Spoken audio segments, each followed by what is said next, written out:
मैं गिर गई थी और मेरी कमर पर चोट लगी थी, टेल बोन हिट हो गई थी मेरी। तो जब एक्सरे करवाए तो डॉक्टर ने कहा कि आपकी जो डिस्क है ना वो स्लिप हो गई है।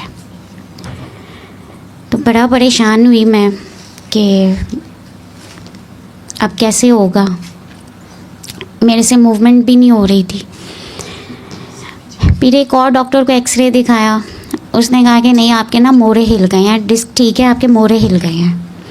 उसने दवाई दी, उस दवाई के खाने से मुझे ये हुआ कि मेरा ब्लड प्रेशर शूट अप हो गया बहुत ज़्यादा, और ब्लड प्रेशर हाई होने की वजह से और ज़्यादा मसले होने लग गए मुझे। तो जब डॉक्टर को मैसेज किया कि मेरी ये कंडीशन हो रही है, सुबह 9 बजे उसको मैंने मैसेज किया था, रात के 9 बजे उसका मैसेज आया कि आपने यही दवाई कंटिन्यू रखनी है। हाँ, मैं इसके ये है कि अगर आपको ये सूट नहीं की है तो मैं आपको कोई और दे देता हूँ, होगा यही फार्मूला। तो मैंने डॉक्टर से आगे से कहा कि 12 घंटे के बाद आपने मुझे जवाब दिया, इसके दौरान में मैं एक्सपायर हो जाती तो। खैर इसके पास भी कोई जवाब नहीं था, वो कहता है जी मैं मसरूफ़ था, ठीक हो गया। और मुझे दर्द इतनी ज़्यादा होती थी, बहुत तकलीफ़ होती थी मुझसे, रात को सोया नहीं जाता था। तो मेरी अम्मी भी ज़ईफ़ा हैं और उनके अपने काफ़ी मसले मसाइल हैं, वो हार्ट पेशेंट हैं, किडनी पेशेंट हैं, फिर उनके अपने भी मोरे हिले हुए थे। तो वो रात को जब लेटी है ना तो मुझे दर्द बहुत ज़्यादा हो रही थी। तो मेरा था कि मैं पानी पीना है, तो मैं अब उनको कैसे कहूँ, वो अभी सोई हैं, सारा दिन वो इस तरह ही मेरी देखभाल ही करती रहती हैं। तो इसी उसमें ना मोबाइल मैंने पकड़ा और यूट्यूब चेक करना शुरू किया। जैसे ही मैं स्क्रॉलिंग कर रही थी तो दुआ रूम तक मैं पहुंची, और उस टाइम ना डॉक्टर बाबा ना दुआ करवाने लगे थे, और ये उस वक्त थी कि जब मुझे ना दर्द बहुत हो रही थी। उन्होंने कहा कि आंखें बंद करो, मेरे साथ दुआ करें। मैंने आंखें बंद की और दुआ की, और जब मैंने दुआ की तो मेरी दर्द मुझे लगा मुझे है ही नहीं है। फिर उन्होंने कहा कि पानी पीना है। अब मेरे पास इतना पानी तो था ही नहीं, मैंने तो बताया कि मुझे प्यास नहीं था, थोड़ा सा पानी कहीं ग्लास में इतना सा होगा, थोड़ा सा चुन्ना मुन्ना सा जिसे कहते। मैंने वो ही पानी पी लिया और उसमें से थोड़ा सा पानी रखकर मैंने अपने दर्द वाली जगह पर भी लगाया। कहाँ मुझे नींद नहीं आ रही थी, दर्द में कमी क्या, दर्द बिल्कुल नहीं हुआ। और फिर उसके बाद मुझे सुकून की नींद आ गई और मैं सो गई। फिर मैंने सूरह रहमान सुनी 7 दिन आंखें बंद करके, सुबह दोपहर शाम। वो जैसे एक दवाई नहीं होती है सुबह दोपहर शाम, वो इस तरह याद रख के। और कंसंट्रेशन तो होती थी, लेकिन मुझे लगता था कि सूरह रहमान सुनने से मुझे लोरी मिलती है, मैं सो जाती थी दरमियान में कहीं। और कभी ख़त्म हो रही होती थी तब थोड़ा सा मैं होश में आ रही होती थी। और पानी मैंने इस तरह ही रखकर 7 दिन वो सुना। फिर डॉक्टर ने मुझसे इसी दौरान में डॉक्टर ने मुझसे ये भी कह दिया कि आप जो है ना डिप्रेशन फेज़ में चली गई हैं, तो आपको डिप्रेशन की मेडिसिन्स भी होंगी। और उसके साथ उन्होंने मुझे इंजेक्शन्स देने शुरू कर दिए थे। फिर मैंने कारी खुशी मोहम्मद की आवाज़ में कसीदा बुर्दा शरीफ भी सुना। उसके सुनने से ये हुआ कि मेरे मसले मसाइल जो थे वो तो थे जूं के तूं, लेकिन वो मेरे अंदर जो एक इत्मीनान आया, सुकून आया, एक खुशी की लहर जो मेरे अंदर आती थी। फिर मुझे दोपहर का इंतज़ार कि नहीं, मैंने वो डोज़ लेनी है अपनी। इस तरह चलता रहा। और फिर मुझे इंतज़ार होता था कि हफ्ते का दिन आएगा, आज बुधवार की जुमेरात, फिर हफ्ता आएगा और दुआ रूम। फिर मैंने वो वीडियोस, फिर मैं वो घर पर बैठे हुए, क्योंकि मैं थी बेड पर, मैं कुछ कर तो सकती नहीं थी। जैसे ही सूरह रहमान के 7 दिन पूरे हुए तो अल्लाह ताला की तरफ से ऐसा, क्योंकि मेरी दुआ यही होती है कि या अल्लाह मुझे मेरी शिफा तक पहुंचा दे, पहुंच गई, वही डॉक्टर जो कह रहे थे कि आपकी डिस्क स्लिप कर गई है या आपके मोरे हिल गए हैं, तो एक और डॉक्टर से पूछा, उन्होंने कहा आपको कुछ भी नहीं हुआ है, कुछ भी नहीं है, आप बिल्कुल ठीक हैं। बस ये है कि थोड़ा सा जब आप कहीं स्लिप हुई हैं, गिरी हैं, तो वो पट्टे जो हैं वो थोड़े से खिंचाव में आ गए हुए हैं, बस इससे ज़्यादा और कुछ नहीं है। और आपको जो मेडिसिन्स दी जा रही थी वो सारी गलत थी, उनकी ज़रूरत ही नहीं थी। और उसके बाद आज आप देखें मैं आपके सामने हूँ, कहाँ मैं मूवमेंट नहीं कर पा रही थी और आज माशाल्लाह अपनी तमाम तर जिम्मेदारियों के साथ हूँ और अपनी जिम्मेदारियों को निभा रही हूँ। और सबसे पहले जो हम लोग दुआ से आशना हुए थे वो अपनी मेरी अम्मी के, हमारे साथ ना एक ड्रामा होता था। जैसे ही सूरज तुलू होता था तो बुखार होना शुरू हो जाता था, और जैसे ही सूरज ग़ुरूब होता था अम्मी का उतरना शुरू होता था असर के बाद, और मुझे चढ़ना शुरू हो जाता था। दवा लो तब भी, दवा लो तब भी नहीं, यही मामला होता था। और बुखार 104, और ये वो बुखार कि जिसमें इंसान में हिम्मत नहीं होती और हम लोग अपने काम, लेकिन समझ नहीं आती थी कि ये हो क्या रहा है। टेस्ट सारे क्लियर आते थे और घर वाले, फैमिली वाले यही कहते थे कि आप ना कोई ये ड्रामा करते हैं, आप लोगों को ड्रामा है ये। बड़े परेशान थे और इसमें हम लोगों ने कई महीने जो थे ना इस तकलीफ़ में गुजारे थे कि ये हमारे साथ होता क्या है। फिर हम लोग पहुँचे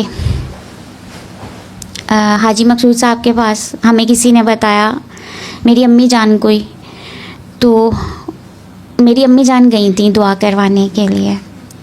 जब पहली दुआ हुई थी तो वो वहीं पर ही अम्मी जान को महसूस हुआ कि मेरा बुखार मुझे ना कम हो रहा है, और वो जौन सा उनको खिंचाव या दर्द बुखार की वजह से थोड़ा बहुत होता था उसमें कमी आने लगी। जब अम्मी घर आई तो अम्मी जान ने मुझसे कहा कि अब उन्होंने मुझसे कहा कि आपने ना 3 दुआएं करवानी है, तो आप कल जाएंगी। तो मैंने अपनी अम्मी जान को आगे से हंस के कहा नहीं रहने दे, बड़े बाबे शब्बे देखे हैं, डब्बे पीर होते हैं, रहने दे, जब आप ठीक हो जाए तब देखेंगे।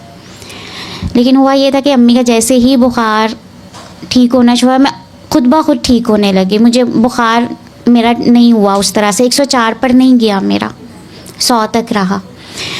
फिर उसके बाद वो भी हमारा मसला हल हो गया। मेरी अम्मी जान ने सुनी थी सूरह रहमान, मैंने नहीं सुनी थी तब। फिर उसके बाद मैंने तब सुनी थी 3 साल पहले जब मेरी कमर का मसला हुआ था। और यूँ हम फिर दुआ रूम तक पहुँचे। और फिर जब एक दिन मैं दुआ रूम में थी तो मेरा था कि जब फैज़ आम के दिन आ रहे थे उन्हीं दिनों में, तो तब मेरे दिल में ये दुआ या ख्वाहिश थी कि मैं फैज़ आम के दिन है तो मैं वहाँ जाऊँ, मैं अपने लिए फैज़ ले लूँ। सफ़र की इजाज़त तो नहीं दी गई थी मुझे डॉक्टर की तरफ से कि आप अभी इतना सफ़र नहीं करेंगे, लेकिन मेरी अपनी वो जिसे कहते हैं एक लगन, एक तड़प थी। तो मेरे अब्बू जान ने कहा कि अगर आपने जाना है तो आप चले जाएं, लेकिन रिस्क आप पर है। मैंने कहा जी ठीक है। फिर मैं और मेरी अम्मी जान आए, और वो जब फैज़ आम के दिन थे और हम लोग आए, ना सिर्फ इतना सफ़र किया, वहाँ पर हमने बैठकर किया जहाँ, और मुझे लगता है कि जो थोड़ी बहुत मेरी कमर का मुझे मसला था, खिंचाव का, या मैं झुक नहीं पा रही थी, मेरा घर जाने तक वो मसला हल हो चुका था। फिर वक्त के साथ साथ कई चीज़ें ऐसी हुई कि जो मेरे साथ मैंने ख़ुद से देखना शुरू किया, मुझे समझ नहीं आती थी, लेकिन जब वो अपने अंदर से गुज़री है ना तो वो तब समझ में आया। और अब कुछ महीने से मैं अल्लाह ताला से यही कहती हूँ कि अल्लाह जी बस सीधे रास्ते पर रखिएगा, वो झटका ना लगाइएगा। तो वो झटका लगा, कई चीज़ें ऐसी थी, ये जो हम कहते हैं ना कि हम नमाज पढ़ते हैं, नमाज कायम करते हैं या तस्बीह करते हैं, वक्त के साथ साथ मैंने ये सीखा कि हमने तस्बीह को तो फेरा लेकिन अपने दिल को ना फेरा। दिल को फेरना था, तस्बीह को नहीं फेरना था। फिर मैंने सीखा कि असल वजह, अक्सर बाबा ये कहते होते थे कि नफ़रत हर बीमारी की जड़ है। हम सुनते थे, मुझे लगता है कि हमने सतही तौर पर देखा उसे। मुझे ऐसा लगता है कि नफ़रत हर बीमारी की जड़ कैसे है। नहीं, हम मानते ही नहीं हैं, लेकिन वक्त ने मुझे सिखाया कि नहीं, नफ़रत वाकई हर बीमारी की जड़ है। वहीं से ही वो नेगेटिविटी आती है आपके अंदर, और जब नेगेटिविटी आती है तो फिर वहाँ से सारे मसले आते हैं। फिर वो रूह का जो कनेक्शन हम लोग इधर उधर कर लेते हैं, ये सारे मामला। फिर अपने जहन को उस तरफ लाना, और फिर ये अक्सर जब हम कह तो देते हैं कि अल्लाह है ना, लेकिन मुझे लगा कि हमने माना ही नहीं इस बात को।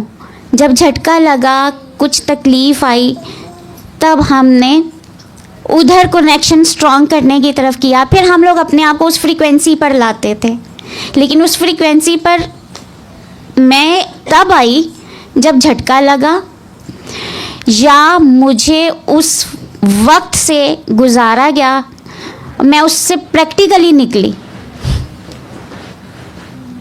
और आज मैं कहती हूँ कि जो 3 साल पहले की समीरा थी और आज की समीरा है, उसमें बहुत फ़र्क आया, उसकी सोच में आया है। पहले सिर्फ बाबा जो कहते थे ना, तो वो मुझे लगता है कि हम बैठे हुए यहाँ पर सुन रहे होते थे।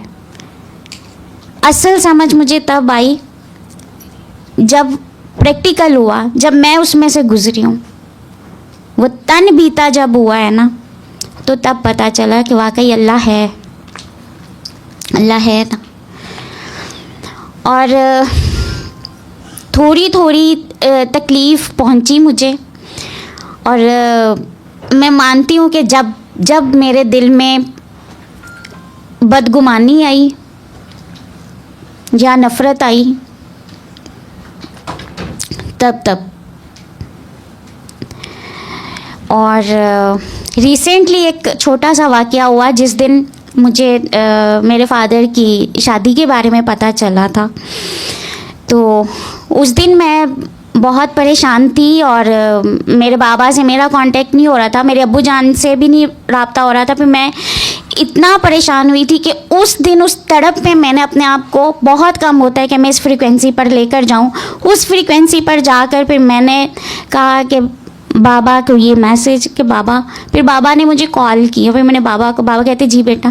फिर मैंने बाबा को बताया कि बाबा, मैं आज अपने आप को उस जगह महसूस कर रही हूँ कि मुझे लग रहा है कि मेरे ऊपर सिर्फ एक आसमान है।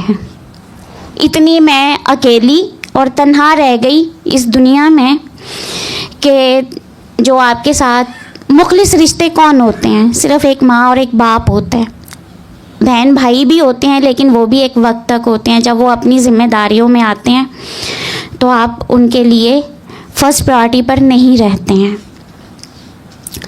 और ये वो आलम था कि हम लोग अक्सर ये सुना करते हैं ना कि जैसे एक मछली है और वो बिन पानी के तड़पती है। हम लोग शायद ये फ़िक्रा पढ़ा करते थे, और ये जब मेरे तन पर बीता, मैं उसमें से गुज़री, तो फिर पता चला कि मछली बिना पानी के कैसे तड़पती है।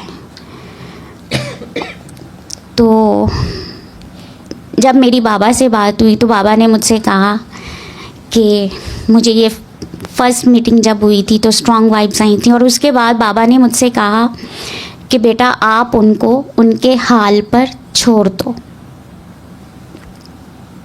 बाबा का ये जुमला मेरे दिमाग में रहा, और ये बाबा के अल्फाज, उनकी आवाज़ आज भी मेरे कानों में गूंजती है। और वाकई मैंने फिर ऐसा किया, क्योंकि बाबा जो कहते हैं तो वो ऐसे ही नहीं कहते हैं।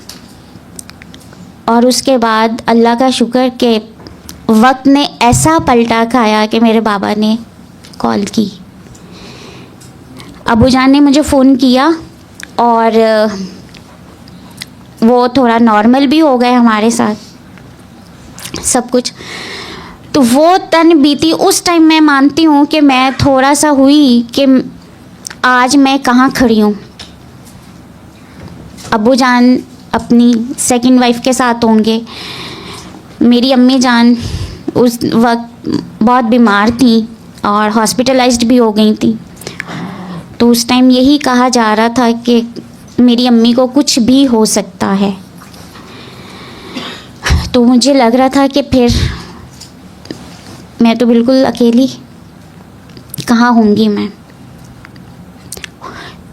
वही बात आ गई सोच की कि वो यकीन की हालत में रहना, तब मुझे पता चला था कि नहीं, मैं तो यकीन की हालत पर नहीं थी, क्योंकि मैंने फिर उस टाइम सोचना शुरू कर दिया कि था कि फिर मैंने कहाँ जाना है, लावारिस सेंटर है या दारुल अमान है। फिर उसी सोच में परेशान भी रही मैं। फिर मुझे था कि मैं बाबा से बात करूं।